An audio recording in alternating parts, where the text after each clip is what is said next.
안녕하세요. 화평과 거룩의 삶을 위한 권면과 경계입니다. 오늘 본문은 히브리서 12장 12절에서 17절입니다. 12절.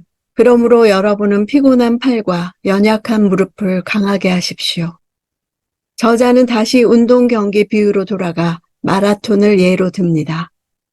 피곤한 팔과 연약한 무릎은 달리다가 지친 상태를 표현합니다. 선수가 목표 지점에 거의 도달할 즈음 오랜 경주로 거의 탈진하여 팔은 맥이 풀리고 무릎은 힘이 빠진 모습입니다. 거의 탈진 상태에 있지만 마지막 남은 거리를 역주하기 위해 팔과 무릎을 강하게 해야 합니다. 이 말씀은 이사야 35장 3절 너희는 약한 손을 강하게 하며 떨리는 무릎을 굳게 하며를 연상시킵니다. 저자는 히브리 성도들이 두려움에 빠져 전진하는 일을 주춤거리며 기도를 중단한 상태에 빠져 있었다고 생각한 것입니다. 13절. 그리고 여러분의 발을 위해 길을 곧게 하십시오. 그래서 절뚝거리는 다리로 어긋나지 않게 하고 오히려 치유를 받게 하십시오. 저자는 당시 발달했던 도로를 비유로 들었습니다. 길을 곧게 한다는 원어로 보면 수레바퀴를 지나게 해서 길을 곧게 다진다는 뜻입니다. 곧은 길은 목표에 이르는 최단 거리를 말합니다. 마라톤을 하는 자에게 최단 거리는 무엇보다 중요합니다. 이는 비유적으로 믿음의 경주를 하는 자가 하나님의 뜻에만 집중하는 것을 말합니다. 길을 곧게 하라고 하는 목적을 밝힙니다. 히브리 독자들이 다리가 절뚝거리는 상태라고 비유하며 상태의 심각성을 강력히 부각합니다. 다리를 절뚝거리는 경주자에게 길이 곧지 않으면 치명적입니다. 다리가 어긋난다는 것은 발을 삐고 접질리는 것을 뜻합니다. 그럴 경우 경주자는 마라톤에서 낙오할 수밖에 없습니다. 길을 곧게 하는 것에서 한 걸음 더 나아가 그들은 다리를 치유받아야 합니다.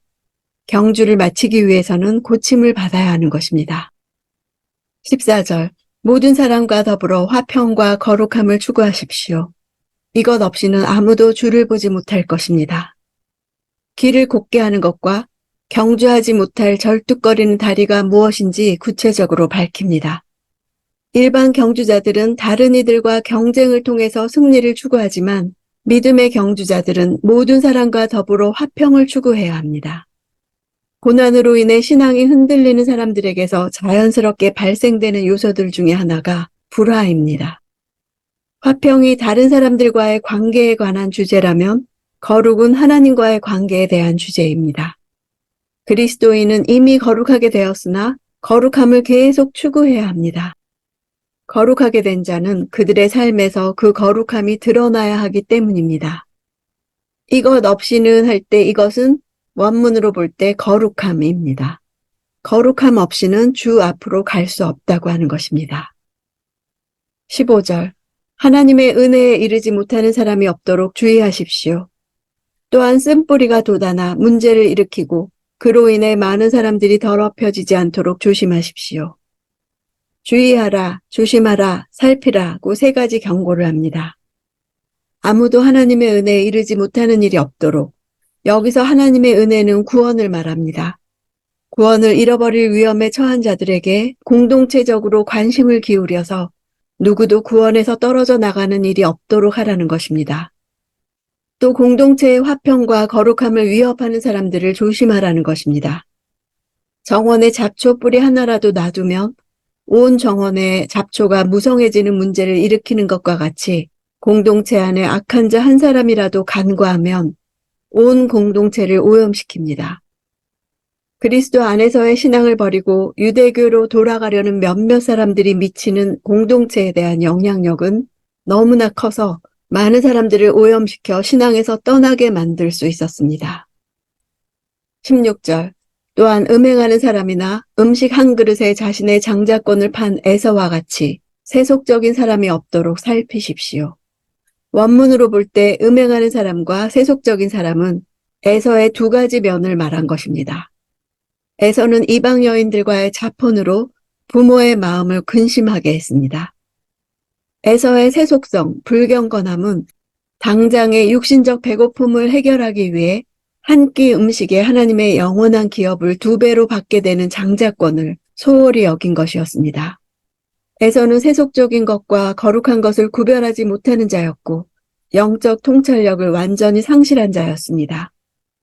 히브리서 독자들도 지금 당장 직면한 박해를 피하기 위해 영원한 기업과 하늘의 장자권을 소홀히 여기는 위험을 살피라는 것입니다. 17절.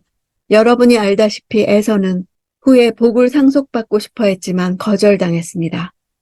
그가 눈물로 복을 구했지만 회개할 기회를 얻지 못했습니다. 일시적인 욕구 충족을 위해 영원한 장자권을 버린 에서도 장자권의 가치를 전혀 모른 것은 아니었습니다. 자신의 실수를 원상태로 돌이킬 수 있는 기회를 영영 상실하고 말았습니다. 그가 눈물로 구한 것은 하나님과의 관계에 있어서 불신앙과 불경건을 버리고 돌이킬 가능성이 아니라 오직 축복뿐이었습니다. 그래서 회개할 기회를 얻지 못했다고 한 것입니다. 하나님의 은혜에 이르지 못하는 자는 그 마음이 은혜의 하나님을 떠나가는 자를 가리킵니다. 사람들과의 관계 안에서 쓴 뿌리는 상처라는 이름의 씨앗이 뿌려지고 우리의 마음밭이 그 씨앗을 품게 되고 그 결과 씨앗에서 뿌리와 줄기가 돋아나고 마음이 그 뿌리를 품고 있는 한 계속해서 자라나게 되어 결국은 단단한 쓴뿌리의 나무가 마음 한복판에 들어서는 것입니다. 내가 어떤 마음을 계속해서 품고 있는가, 그 마음이 뿌리내린 것입니다. 쓴뿌리는 드러나게 해야 합니다. 이미 마음밭이 쓴뿌리로 뒤엉켜 가득 차게 된 상태인데도 감추려고 하면 겉과 속이 다른 사람으로 살 수밖에 없습니다. 나 자신의 선함과 의로움의 기초에서 없애려는 것은 불가능합니다. 자기 연민에 빠질 뿐입니다. 나의 전적인 무력함을 고백하며 하나님께로 나아가는 수밖에 없습니다.